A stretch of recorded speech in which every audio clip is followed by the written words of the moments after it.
ദൈവതിരുനാമത്തിന് മഹത്വമുണ്ടാകട്ടെ. ഒരു പ്രഭാതം കൂടി ദാനമായി നൽകിയ സർവശക്തനായ ദൈവത്തിന് മുഴുവനും മഹത്വവും അർപ്പിച്ചുകൊണ്ട് ഇന്നത്തെ ദൈവജന ചിന്തയിലേക്ക് കടക്കുന്നു. അതിനാധാരമായി 37-ാം സങ്കീർത്തനം അതിൻ്റെ 3-4 വാക്യങ്ങൾ ഇവിടെ വായിക്കുന്നു. യഹോവയിൽ ആശ്രയിച്ച് നന്മ ചെയ്യുക, ദേശത്ത് പാർത്ത് വിശ്വസ്തതയാചരിക്കുക.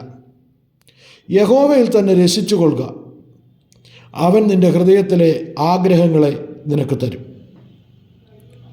സങ്കീർത്തനക്കാരൻ വളരെ വ്യക്തമായി 4 കാര്യങ്ങളാണ് ഈ വാക്യങ്ങളിലൂടെ നമ്മളോട് സംസാരിക്കുന്നത്.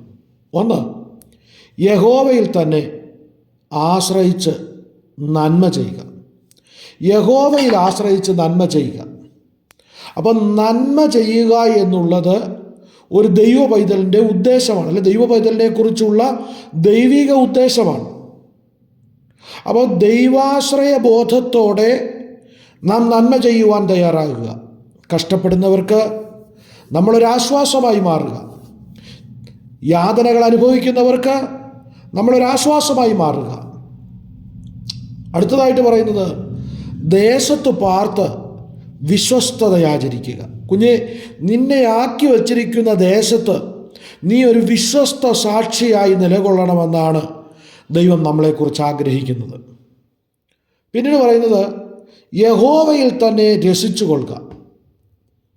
ലോകം മുഴുവനും മദ്യത്തിലും മയക്കുമരുന്നിലും സന്തോഷം കണ്ടെത്തുമ്പോൾ ഒരു ദൈവ പൈതലിനോട് പറയുകയാണ്, യഹോവയിൽ തന്നെ രസിച്ചു കൊള്ളുക.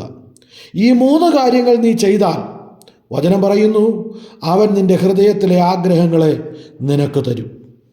നിൻ്റെ ഹൃദയത്തിൽ ഈ വചനത്തിൻ്റെ ശുശ്രൂഷകയെ കേൾക്കുമ്പോൾ തന്നെ അനവധിയായ ആഗ്രഹങ്ങളെ കൊണ്ടു നടക്കുന്ന വ്യക്തിയാണോ നീ? എന്നാൽ വചനം നിന്നോടാണ് സംസാരിക്കുന്നത്. യഹോവയിൽ ആശ്രയിച്ച് നന്മ ചെയ്യുക, ദൈവത്തിൽ ആശ്രയിച്ച് നന്മ ചെയ്യുവാൻ തയ്യാറാകുക. മറ്റുള്ളവർക്ക് ഒരു ഉപദ്രവമാകാതെ നമ്മളൊരു നന്മയായി മാറാൻ ഇടയാകട്ടെ. മറ്റുള്ളവരുടെ മുൻപിൽ നീ ഒരു റോൾ മോഡലായി മാറാൻ നിനക്ക് കഴിയണം. ദേശത്ത് നീ പാർത്ത് ദൈവത്തിൻ്റെ നാമത്തിൽ വിശ്വസ്തതയാചരിക്കാൻ തയ്യാറാകണം. കടം വാങ്ങിയാൽ അത് കൃത്യസമയത്ത് പറയുന്ന സമയത്ത് കൊടുക്കാൻ തയ്യാറാകണം. ഒരു സ്ഥലത്ത് ഇന്ന സമയത്ത് ചെല്ലാമെന്ന് പറഞ്ഞാൽ ആ കൃത്യസമയത്ത് അവിടെ ചെല്ലാൻ കഴിയണം. അന്യായമായ ഒന്നിന് നീ കൂട്ടു നിൽക്കത്തില്ലെന്ന് നിൻ്റെ ചുറ്റുപാടുള്ളവർക്ക് നിന്നെക്കുറിച്ച് സാക്ഷ്യം പറയാൻ കഴിയണം. അങ്ങനെ ദേശത്ത് പാർത്തുകൊണ്ട് യേശുവിൻ്റെ നാമത്തിൽ നീ വിശ്വസ്ത സാക്ഷിയായിട്ട് നിന്നാൽ നിന്നെക്കുറിച്ച് മറ്റുള്ളവർ നല്ല അഭിപ്രായം പറയുവാനിടയായിത്തീരും. അതിനുശേഷം പറയുന്നു, യഹോവയിൽ തന്നെ രസിച്ചു കൊള്ളുക. കുഞ്ഞെ, രസിക്കാനും സന്തോഷിക്കാനും ഉല്ലസിക്കാനും ഈ ലോകത്തിൽ ഒരുപാട് മാർഗങ്ങളുണ്ട്.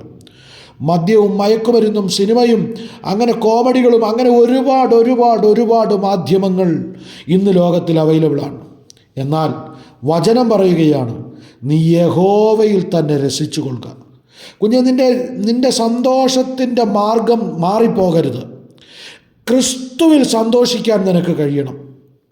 അങ്ങനെയാണെങ്കിൽ വചനം പറയുന്നു, നിൻ്റെ ഹൃദയത്തിൻ്റെ ആഗ്രഹങ്ങളെ അവൻ നിനക്ക് തരും. നിൻ്റെ ഹൃദയത്തിൽ അനവധി സ്വപ്നങ്ങളുമായിട്ടാണോ നീ മുന്നോട്ട് പോകുന്നത്? അനവധി ആഗ്രഹങ്ങളെ ഹൃദയത്തിൽ സൂക്ഷിക്കുന്ന വ്യക്തിയാണോ നീ? എന്നാൽ ഇന്ന് പകൽക്കാലം വചനം പറയുകയാണ്, ഈ 3 കാര്യങ്ങൾ നീ ചെയ്താൽ നിൻ്റെ ഹൃദയത്തിൻ്റെ നല്ല ആഗ്രഹങ്ങളെ മാനിക്കുന്ന സ്വർഗം ഇന്ന് പ്രഭാതത്തിൽ നിനക്ക് വേണ്ടി വൻകാര്യങ്ങളെ ചെയ്യുവാനിടയായിത്തീരും. ദൈവത്തിൽ ആശ്രയിച്ച് നന്മ ചെയ്യുകയും ദേശത്ത് പാർത്ത് വിശ്വസ്തതയാചരിക്കുകയും യഹോവയിൽ തന്നെ രസിക്കുകയും ചെയ്യാൻ നീ മനസ്സുവെച്ചാൽ, കുഞ്ഞേ, നിൻ്റെ ഹൃദയത്തിൻ്റെ നല്ല ആഗ്രഹങ്ങളെ ദൈവം മാനിക്കുവാനിടയായിത്തീരും. നിനക്ക് വേണ്ടി ആ വഴികളെ തുറക്കുവാനിടയായിത്തീരും. നിനക്ക് വേണ്ടി അനർത്ഥങ്ങളെ മാറ്റിവിടുവാനിടയായിത്തീരും. നിനക്ക് വേണ്ടി ദുർഘടങ്ങളെ സമമാക്കി തീർക്കുവാൻ സ്വർഗത്തിൽ കഴിയും, സ്വർഗത്തിലെ ദൈവത്തിന് കഴിയും.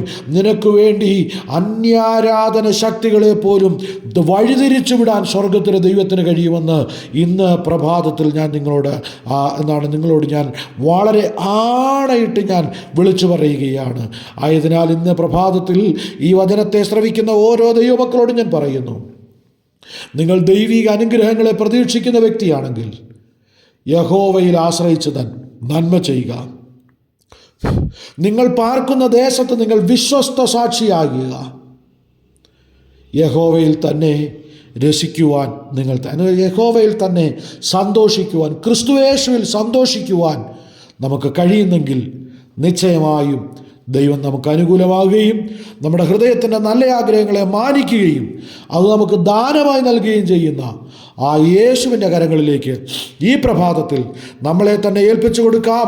ഈ വചനങ്ങളാൽ സർവശക്തനായ ദൈവം നമ്മളെല്ലാവരെയും ആയിരിക്കുന്ന മേഖലകളിൽ, യാത്ര ചെയ്യുന്ന മേഖലകളിൽ, ജോലി മണ്ഡലങ്ങളിൽ, കടന്നു പോകുന്ന ഇടങ്ങളിൽ, വാഹനം ഓടിക്കുന്ന ഇടങ്ങളിലെല്ലാം ദൈവ സാന്നിധ്യം കൊണ്ട് നമ്മളെ മറക്കട്ടെ എന്ന് ആത്മാർത്ഥമായി പ്രാർത്ഥിച്ചുകൊണ്ട് എൻ്റെ വാക്കുകളൊന്ന് വിരമിക്കുന്നു.